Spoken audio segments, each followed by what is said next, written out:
Y ahora quiero presentar a nuestro primer ponente. Él obtuvo la licenciatura en Filosofía por la Universidad Gregoriana y el Ateneo Regina Apostolorum en Roma. Obtuvo también la licenciatura en Teología por la Universidad Lateranense en Roma. Además, ha cursado la maestría en Humanidades en la Universidad de Anáhuac, México, con mención honorífica. Es doctor en Teología por la Pontificia Universidad Lateranense en el Instituto Giovanni Paolo II per Studi del Matrimonio e Familia.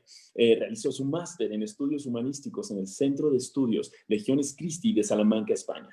También es creador de múltiples proyectos formativos en las áreas de arte, filosofía y teología. Ha sido formador de varias instituciones de Italia, México y España, de los niveles medio y superior, como el Irish Institute de Monterrey, el Villaggio dei Ragazzi, la Universidad Anáhuac del Sur, Escuela de la Fe y otros. Actualmente es el responsable de formación en el Instituto Juan Pablo II para la Familia. Imparte conferencias sobre el amor y la familia, en congresos así como entrevistas en programas de radio y televisión sobre antropología del amor.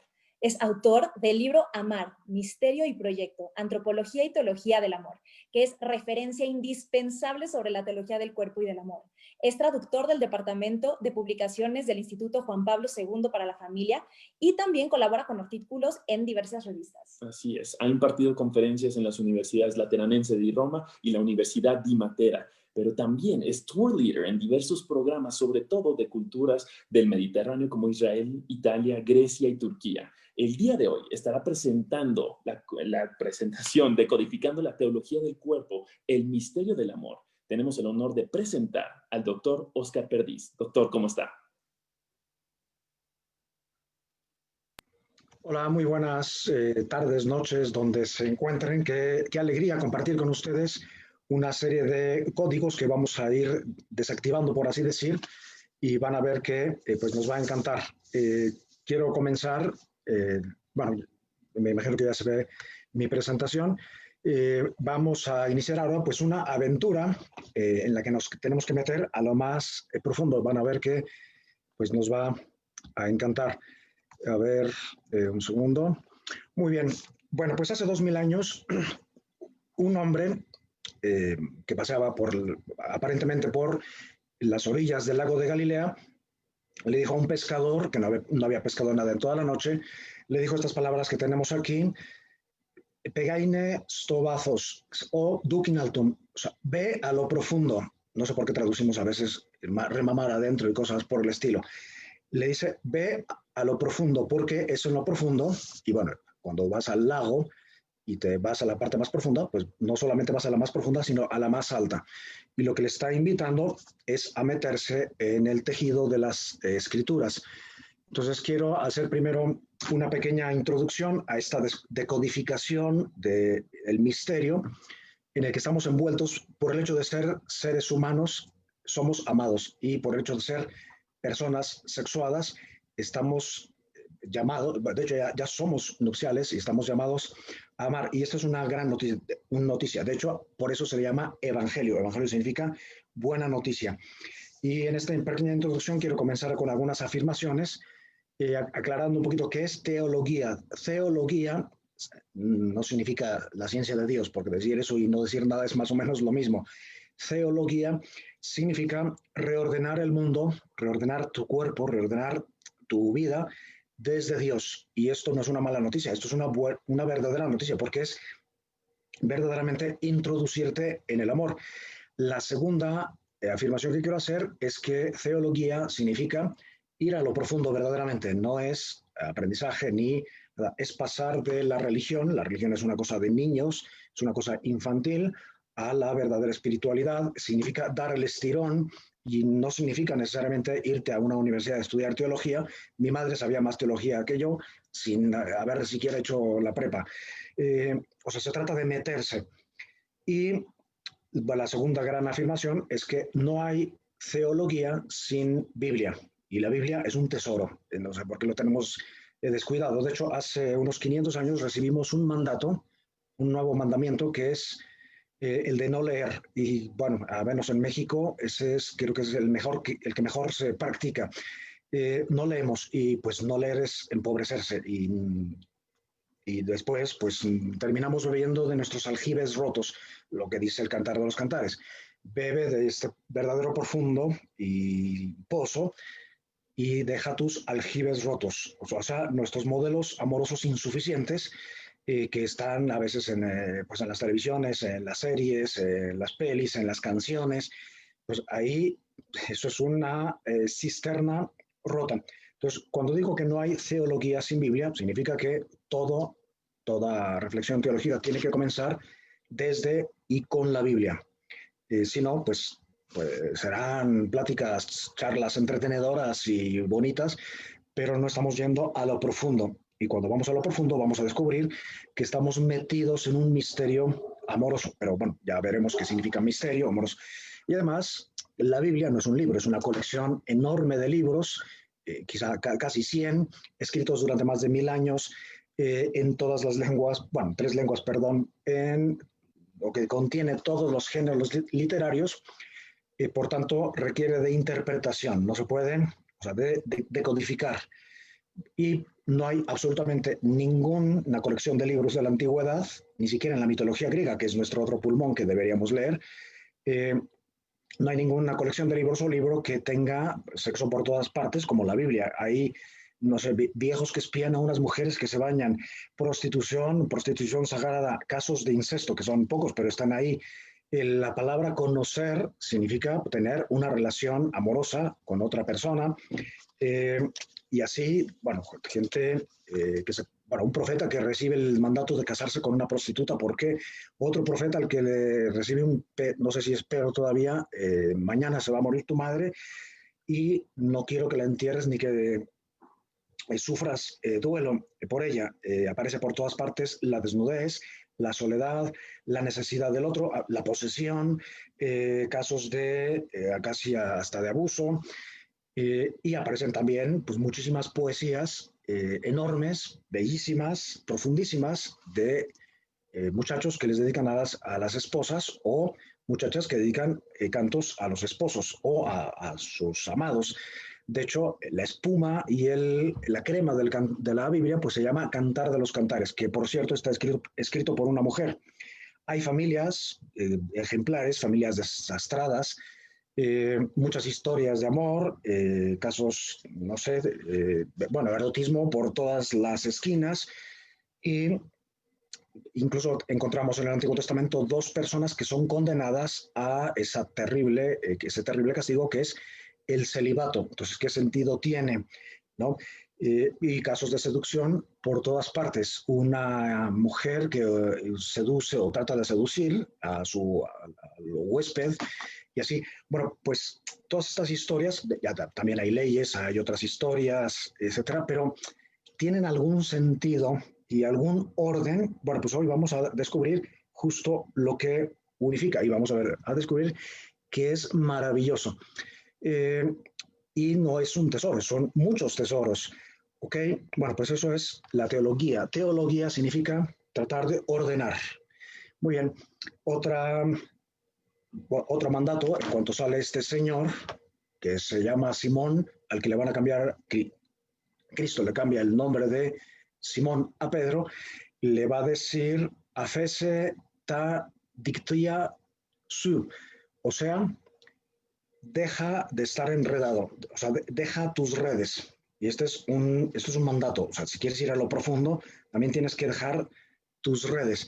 Como este señor que está aquí en esta escultura impresionante que se encuentra en Nápoles, que de hecho está dejando sus redes, o sea, está dejando el mundo, está dejando el engaño en el que ha vivido, y bueno, las redes son las redes, a veces es el celular el que nos posee y otras cosas. No, sé libre para verdaderamente seguir yendo a lo profundo, eso es, dar el estirón, ¿ok?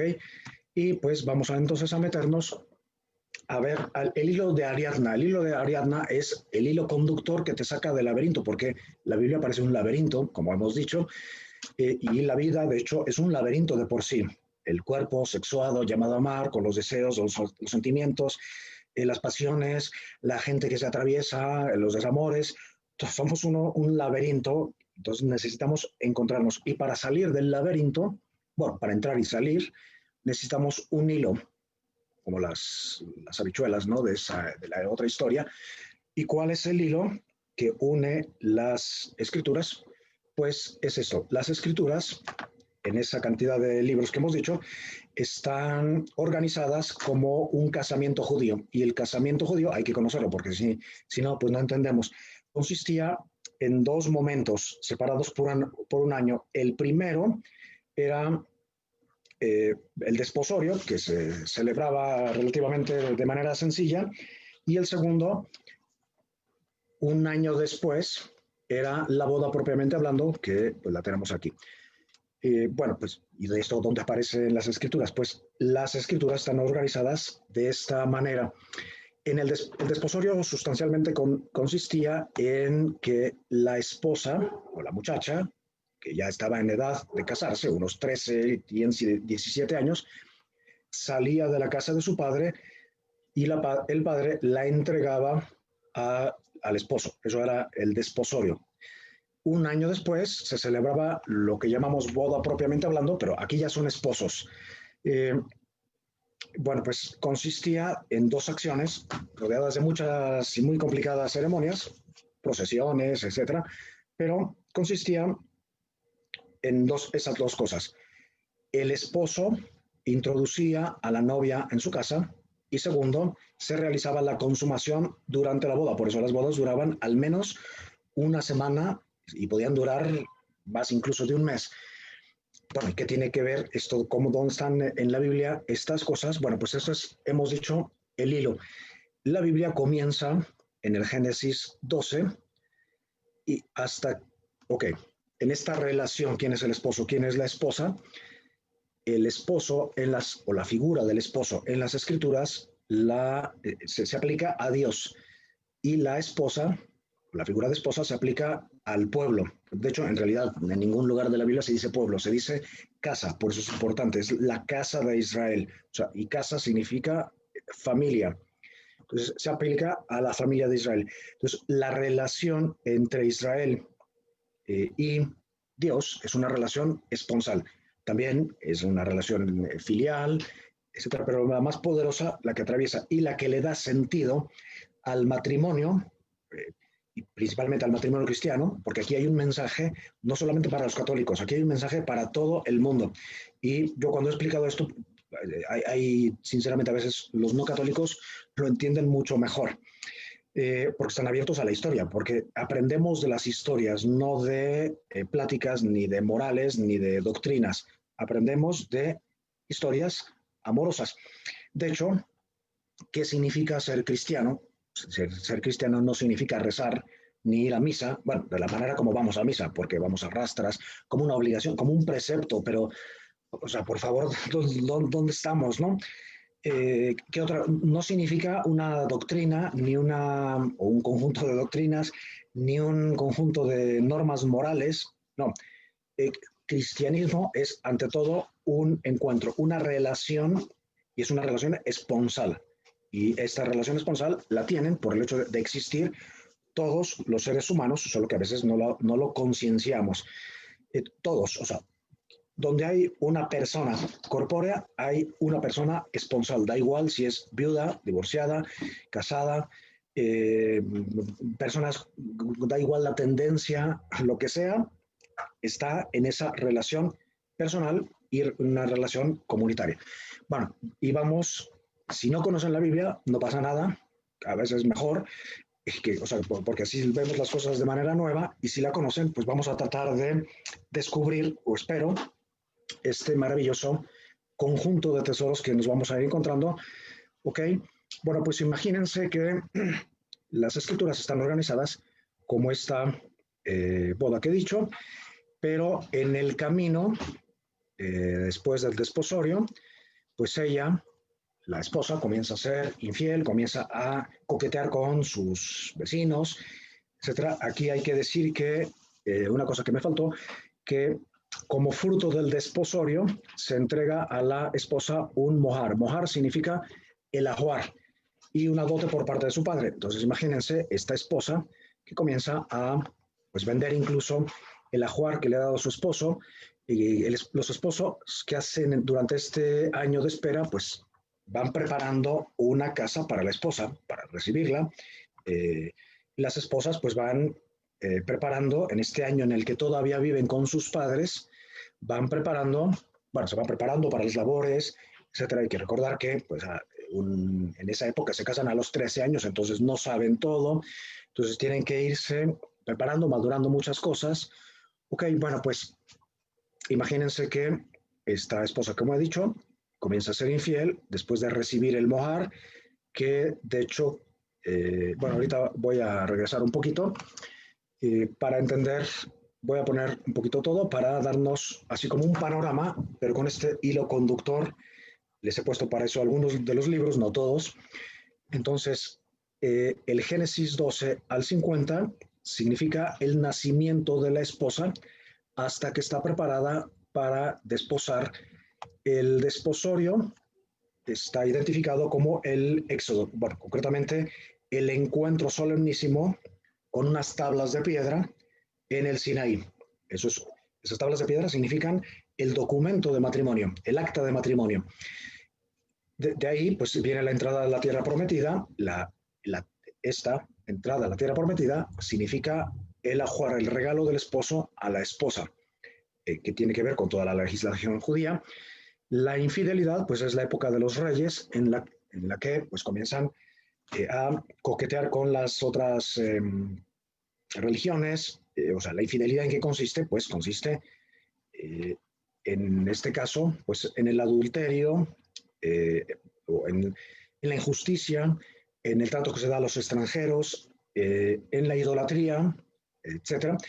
Y de hecho va a ser considerada por los gigantes del Antiguo Testamento, que son los profetas, va a ser considerado como un adulterio por parte de la esposa, como un adulterio por parte de Israel, de la iglesia, porque es la misma figura, hacia Dios, como una infidelidad.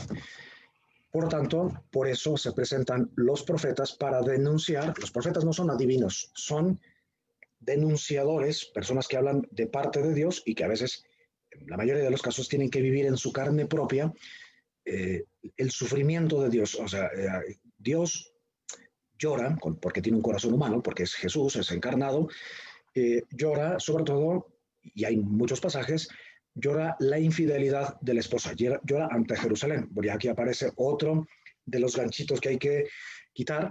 Cuando se habla de Jerusalén, no es nada más ni sobre todo una ciudad, sino principalísimamente es la esposa, es la comunidad. Jerusalén es un colectivo que abarca a Israel, la iglesia, etcétera. Entonces, cada vez que leamos, si es que leemos, o cada vez que escuchemos en la Biblia y encontremos Jerusalén, pues es la comunidad, uno representado ahí. Cuando se alaba a Jerusalén, pues es el esposo que alaba a Jerusalén. Cuando le echa en cara su infidelidad, pues es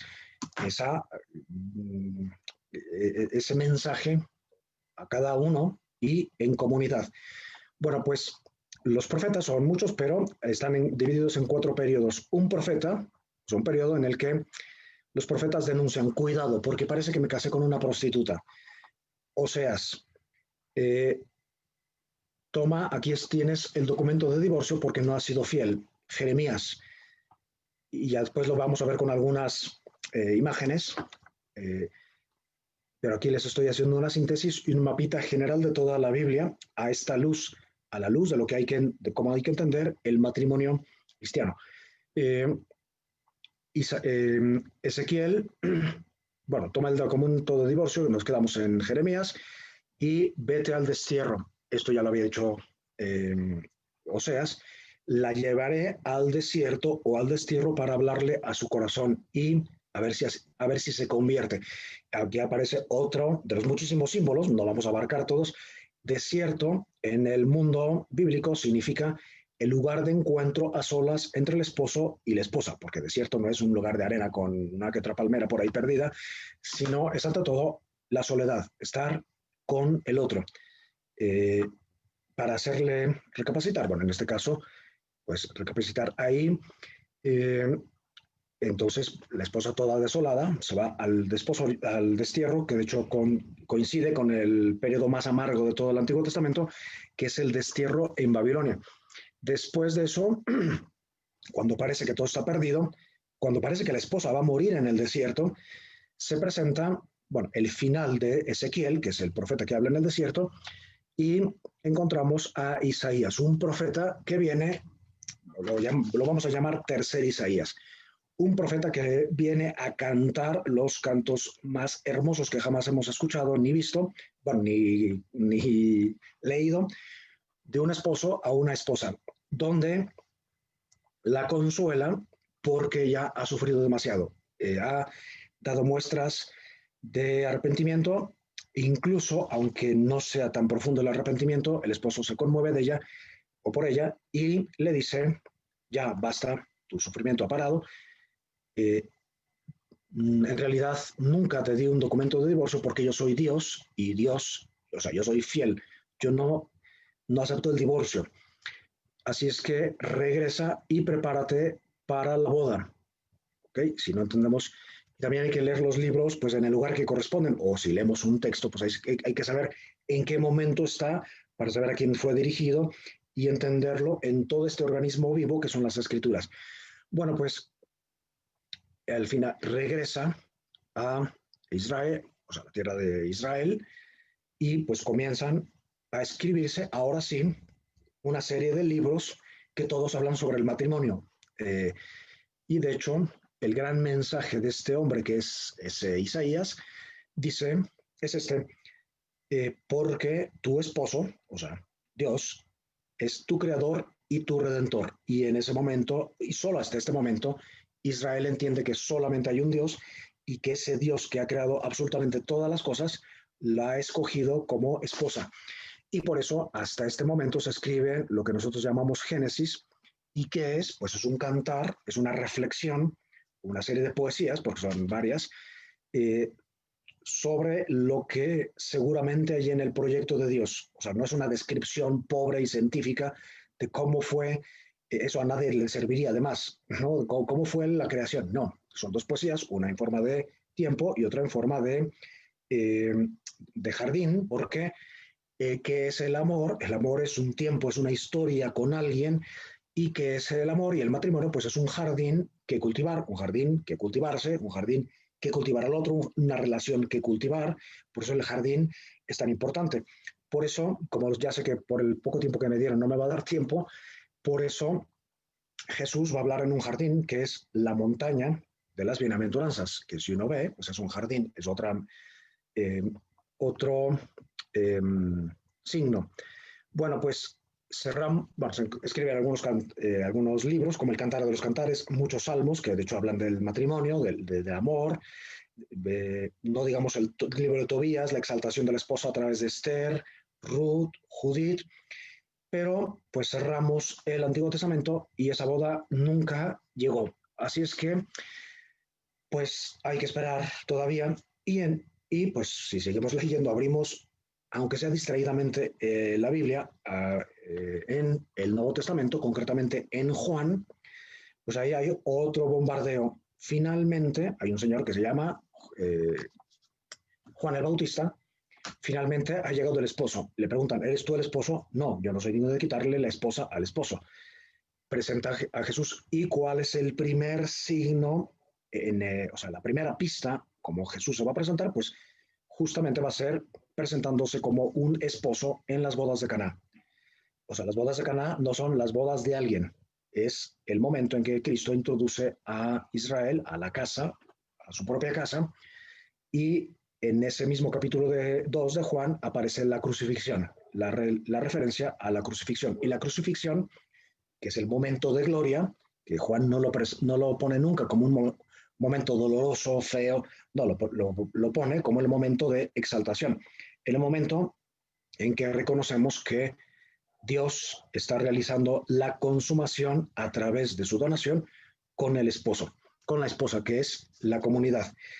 Y después va a venir Pablo, y Pablo, que es un fariseo que conoce a fondo las escrituras, es el que mejor conoce de todos los apóstoles, va a decir, caray, ahora entiendo el misterio.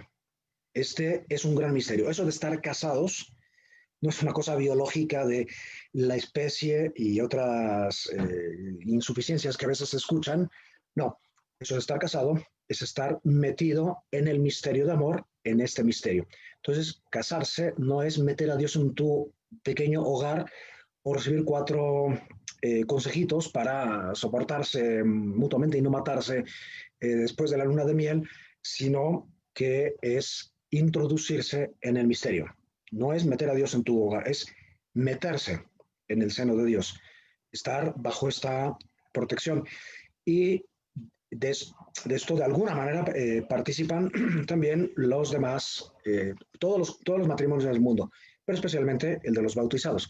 Y termino, que es el Apocalipsis, sino pues la culminación de las bodas. De hecho, es una serie de cantos, una serie de visiones para consolar a unas personas que como nosotros están sufriendo unas pestes, unas persecuciones, etcétera. Pues Juan, que es el discípulo amado, o su comunidad o sus discípulos, le escriben a esas iglesias, que son 7, les escriben el Apocalipsis, que es justamente la consolación a una esposa y para que piense en la resurrección y que es el final de todos los tiempos, que es lo que viene después del juicio final, pues el encuentro definitivo y para siempre amoroso esponsal de la comunidad y también de manera individual con el esposo. Y esto hace del matrimonio, o le da sentido al matrimonio. El matrimonio no es el uno para el otro, o ser fin el uno para el otro. Significa estar de camino, ayudarse mutuamente hacia esa resurrección. Y bueno, pues aquí está una síntesis de las escrituras. Y bueno, esto está, o yo lo he orquestado en 12 puntos, porque así está dividida las escrituras, en 12 momentos. El primero, Abraham, que es un señor que pues en este momento ni siquiera existe el pueblo de Israel. Abraham, te haré el padre de la esposa, que es la comunidad. Entonces finalmente nace Isaac. Aquí va a haber unos ciclos o genealogías esponjadas, es un género típico muy judío. Abraham, Isaac, Jacob. Después viene una novela que si no la hemos leído, la novela de Jacob, de José, si no la hemos leído, pues no podemos salir con la cabeza en alto por la vida a la calle. Hay que leerla y por eso va a terminar Israel. Después viene otro de los gigantes, que es un muchacho tímido, que además medio dividido internamente, pero que va a ser muy generoso, que es Moisés. Él va a ser el camino para liberar, o sea, para que la esposa salga de la casa de su padre, que es Egipto. Y eso es lo que significa Éxodo. En el Sinaí, que es una de las muchas montañas, y hay una teología de la montaña, va a recibir se va a dar el desposorio a través de las 12 tablas, perdón, de las tablas de la ley, que son 2. El Mohar, pues ya dijimos que es la tierra prometida, los reyes, la infidelidad y en fin, ya los profetas, el Génesis, descubrir Juan, Cristo es esposo, y los sinópticos, que son otro evangelio dividido en 3. Hay 3 evangelios, el de Pablo, el de Juan y los sinópticos. Pues en esos sinópticos Cristo se va a presentar como maestro Dios y como el esposo esperado en todas las parábolas, en gestos, etc. Pablo nos va a decir que esto es un gran misterio en el que estamos metidos y ya dijimos el Apocalipsis. Nuestra palabra amor, que significa muchas cosas en español, en hebreo también, o en la Biblia, se dice de 4 formas que significan cosas muy diferentes. Ruha significa el amor carnal, porque deriva de ruach, que es espíritu. Cada vez que tú respiras, estás pronunciando el nombre de Yahvé. Entonces, en la relación carnal se está dando una liturgia del cuerpo porque se emiten sonidos guturales. Por eso cuando se dice no pronuncies el nombre de Dios en vano, significa no hagas las cosas a lo tonto. ¿No? Kinah es el celo, pero bueno, se traduce por celo. En realidad es pertenencia. y deriva de kadosh, santidad. Los esposos, por el hecho de estar casados, ya son santos. Y no solo porque se hagan la vida imposible el uno al otro recíprocamente, sino porque tienen ese sentido de pertenencia. Eso es verdaderamente lo que significa santidad. No es, no sé qué cosas nos han presentado a veces, es pertenecer. Y por eso también significa celo, unos celos que deberían ser normales y no enfermizos.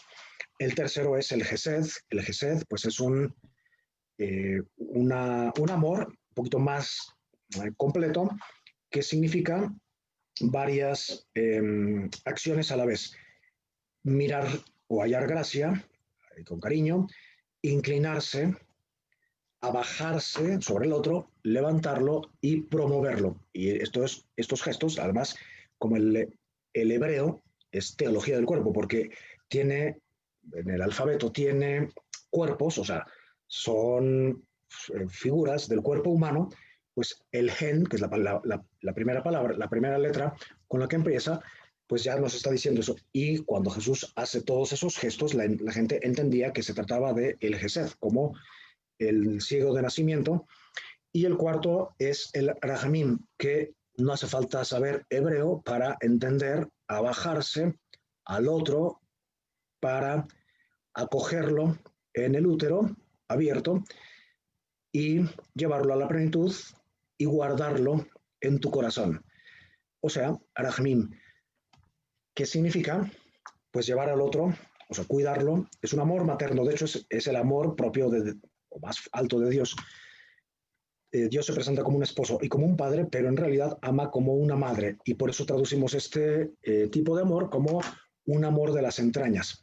Bueno, pues quise hacer esta pequeña aclaración sobre lo que significa amor, porque hay muchísimos lugares donde se habla del celo, donde se habla del rahamim. Cuando Isaías le dice a la esposa que está perdida allá en la desolación, le dice, a ver, ¿puede una madre olvidarse del fruto de sus entrañas? Abandonar al hijo que dio a luz. Bueno, pues aunque una madre lo olvide, yo nunca te dejaré. ¿Por qué? Porque te llevo en mis muros, o sea, en las paredes de mi útero, y el barro con el que te formé está todavía manchando mis manos. Bueno, pues eso lo dice Isaías. Pues ese tipo de cantos están en la Biblia y pues están ahí muriéndose de risa porque nadie los lee. Y pues que no nos extrañe la forma como a veces vivimos el amor. Bueno, algún detallito, bueno, como ya se nos está yendo un poquito el tiempo, bueno, pues Abraham, el gran mensaje a Abraham es, hay un proyecto de la Trinidad de abajarse para levantar al hombre a través de la resurrección. Todos estos trazos están aquí en este maravilloso icono que merece un semestre. Ok, y esta es la participación en la Trinidad. De hecho, en esta mesa, si se fijan, hay un hueco, o sea, eres tú, estás participando de la Trinidad por el hecho de ser. Y a través de la resurrección, que es lo que significa el 8, que es el octavo día de la creación, llevarte a la plenitud. O sea, Dios nos ha creado para divinizarnos. ¿A través de qué? Pues a través del amor y, o sea, ya de la relación. Y de hecho, bueno, esto en el catolicismo lo llamamos redención. Entonces, y con esto descubrimos una cosa que ya no me va a dar tiempo, pero que la voy a decir ahora, y es que hemos sido creados para ser redimidos. Y el pecado, o sea, hemos pecado porque hemos sido redimidos y no al revés, como a veces nos han presentado. No hemos sido redimidos porque hemos pecado. Dios no está en función de nuestras miserias. Él nos eleva totalmente. Entonces es una de las grandes conclusiones que tenemos que sacar. Moisés, pues, como Jesús, va a ser liberado de la muerte. Bueno, aquí Isaac, que es el siguiente eslabón de la cadena, que es el hijo de Abraham, pues es una prefiguración de Cristo, porque va a ser sacrificado por su padre, cargando una leña, subiendo una montaña, etc. Bueno, pues todo esto son como pequeñas claves que ya después, pues cada quien tiene que ir profundizando, y esto es lo que le da sentido, esto es lo que significa ir a lo profundo. doque basis o eipen ton vasos, o sea, ve a lo verdaderamente. Bueno, después está la historia de Moisés, con esa elección, como en el Sinaí se da a través de la entrega de las tablas, no es un pacto ni nada, de hecho se llama alianza. Este es posiblemente el recorrido que hacen de Egipto hacia Israel, y de hecho como hay 4 evangelios, hay 4 libros de la ley. El decálogo, que comienza, no como a veces se dice, amarás a Dios, no, eso no tiene sentido. Es escucha y ama. Shema Israel, Adonai Elokeinu. El Señor es tu Dios. Y entonces, o sea, escucha que escucha. Por eso, pues, la moral, siempre, las leyes siempre son una respuesta. El códice deuteronómico, pues, es la lógica del don. Ya has recibido esto, has sido amado, has sido creado, pues ahora estás llamado a amar. Los otros 2 no hace falta explicarlos.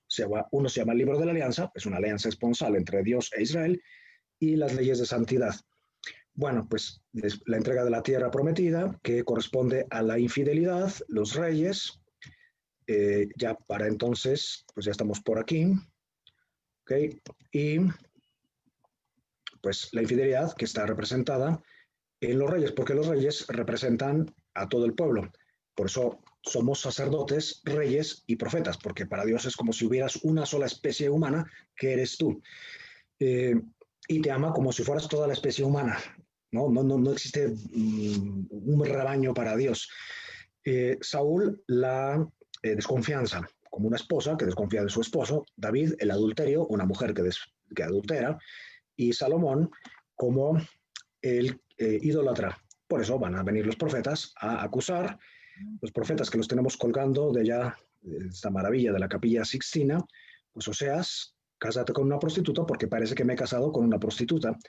A Jeremías toma el documento de divorcio. De hecho, Miguel Ángel, que es el que pinta esto y se autorretrata aquí, arroja ahí el documento de divorcio. Ezequiel, si en este momento muriera tu esposa, yo no haría duelo por ella. Y sin embargo, Ezequiel nos regala uno de los, que es el más duro de todos los profetas, nos regala el capítulo 37, que si no lo han leído, pues ya lo pueden poner ahí en su lista de lecturas pendientes. Unos huesos que toman forma, carne, resucitan, y Dios que les pone un corazón de carne y les cambia el corazón de piedra que tenían.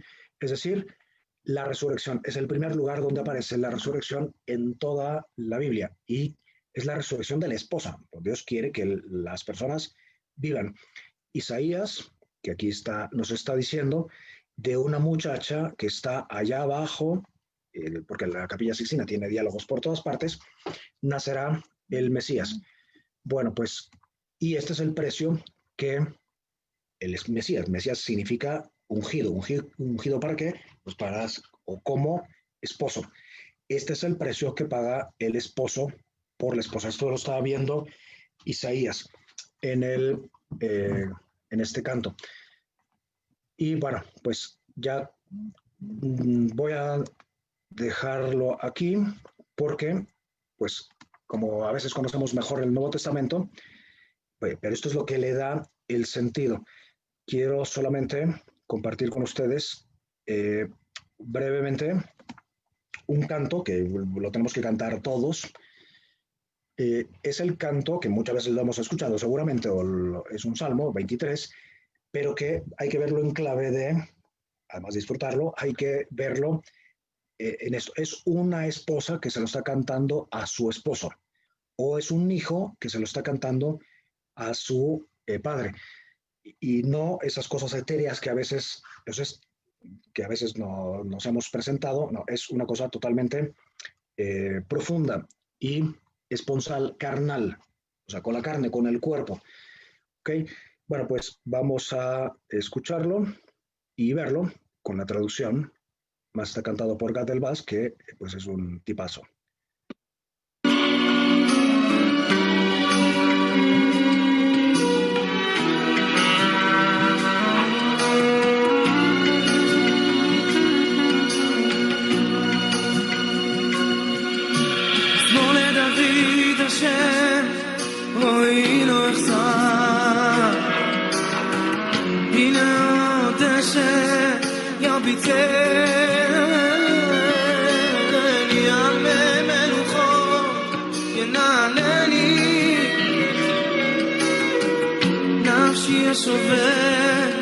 ינחני במגלה צדק למען שמו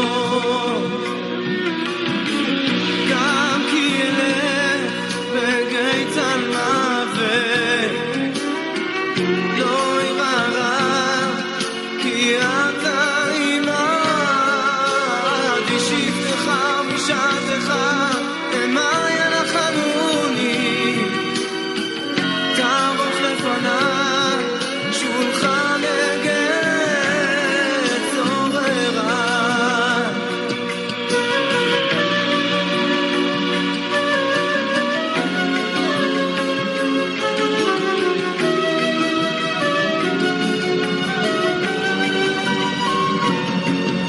תשעת השמן ראשי כוסי רוויה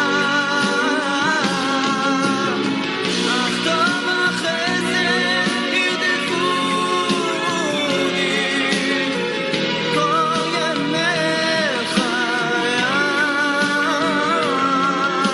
ישבתי בבית השם לאורך ימים מזמור לדוד אשר רואי לא יחסר הנה עוד אשר יביטני יפה מלוכות ינעלני נפשי ישובת ינחני במגלה צדק למען שמו גם כי ילך בגיא מוות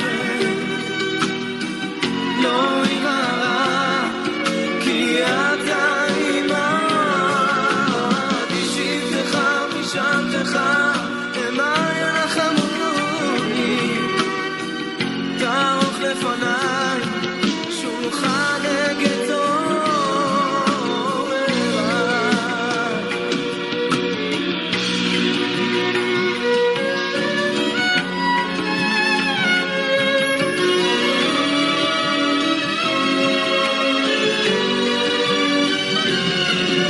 תשעת השמן ראשי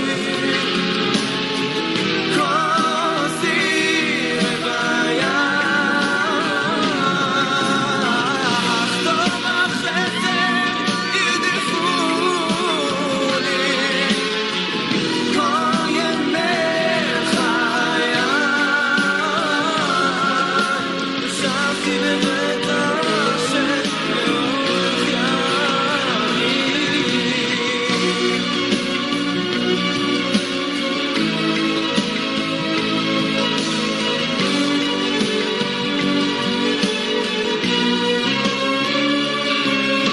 תשעת השמן ראשי כוסי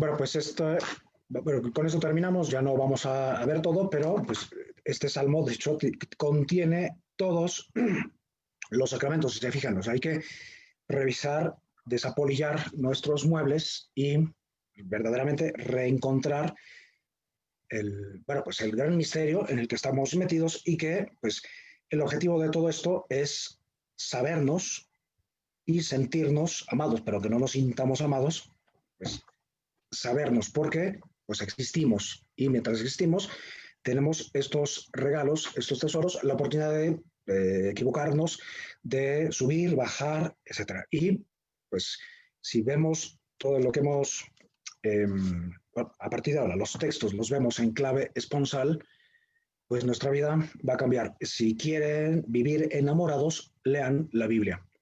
Pues muchas gracias y pues un abrazo y pues, les deseo lo mejor, ¿ok? Doctor, muchísimas gracias. Gracias por estar con nosotros. Qué maravilloso es darnos cuenta de que esta historia de la revelación no es nada más y nada menos que una historia de amor entre el esposo y la esposa. Y yo creo que es una perfecta oportunidad para que todos los que estamos aquí en el Zoom, en el webinar y a través de Facebook, nos preguntemos qué significa hoy para mí el darme cuenta de esto. Están lloviendo preguntas en el chat, pero han sido seleccionadas 3 y quisiéramos hacérselas, doctor. Muy bien, doctor. Nos preguntaron Mucho primero, gusto. ¿la esposa es la única que comete infidelidad en esta situación o de igual manera el esposo lo hace? Bueno, son figuras, o sea, la figura del esposo se aplica a Dios, por tanto, Dios es en esta historia, es el que es fiel. No significa que los hombres sean fieles y las mujeres, no. En esta historia, como hay muchísimas historias, pero esta historia maravillosa, la esposa está representando a la humanidad y por eso el esposo, Dios, la redime en comunidad, en matrimonio, en familia e individualmente. Por eso, o sea, es una figura nada más, ¿ok? Por eso hay que tener cuidado un poquito con las figuras. Por supuesto, excelente, doctor, gracias. La siguiente pregunta es, en la teología del cuerpo, ¿qué papel juega dentro del matrimonio el demonio? Uf, mucho. De hecho, el primer demonio es la ignorancia, ¿ok? Pero hay que, o sea, sí tiene un cierto papel. De hecho, antes se practicaba el exorcismo en los matrimonios y deberíamos volver a esa tradición. Pero bueno, sí, pero hay que confiar en que Satán, que es el acusador, está acusando, o sea, introduce la desconfianza. Entonces, introduciendo la desconfianza, el desamor, la desunidad, el dominio, la manía de hacer al otro como yo quiero, esas son formas, pero por otro lado hay que confiar y saber que Satán es una criatura, no es un poder paralelo a Dios, es infinitamente pequeño respecto pues, a Dios. Pero hay que ponerse en actitud positiva y optimista, ¿sí? Y confiar. Así es, así es. Muy bien, la última pregunta de las que fueron seleccionadas, después de que Cristo venció a la muerte, ¿cuál fue o cuál es el rol del pueblo de Israel? Ok, desde el inicio hay un plan de Dios de salvar a toda la humanidad y Dios se sirve de instrumentos y Israel es un instrumento, por así decir. Entonces, la continuación de ese instrumento, sin que Israel deje de ser instrumento, es la iglesia. O sea, las figuras más importantes de la esposa son Eva, Israel, María, que es la figura, ya no nos dio tiempo, pero es la figura perfecta, la que sintetiza todo, por eso es judía y es madre de la iglesia. Y bueno, la iglesia. Entonces, no es que haya dos alianzas. Primero una, no. Cristo dice que no ha venido a abolir la ley ni los profetas, ha venido a darle plenitud. De hecho, el segundo monte, está el monte del Sinaí, el otro monte se llama el monte de las bienaventuranzas, que es el monte del amor. Y el otro monte es el monte Calvario, que es pues donde Cristo da su vida por la esposa. Y el otro monte es el Tabor, donde te dice, esta es la imagen que vas a tener cuando resucites y tengas ya esa relación esponsal total. O sea, que hay muchos codiguitos por ahí que hay que desactivar todavía. Sí, pero bueno, eso es el sentido. Perfecto, qué maravilla es de verdad lo que hace la verdad, que va tumbando todas estas ideas falsas que podemos tener y que al desenmascararlas podemos encontrar este gran tesoro. Así que una vez más, muchísimas gracias por haber estado aquí con nosotros y por tan extraordinaria ponencia. Un abrazo a todos y pues lo mejor en sus proyectos amorosos, sobre todo.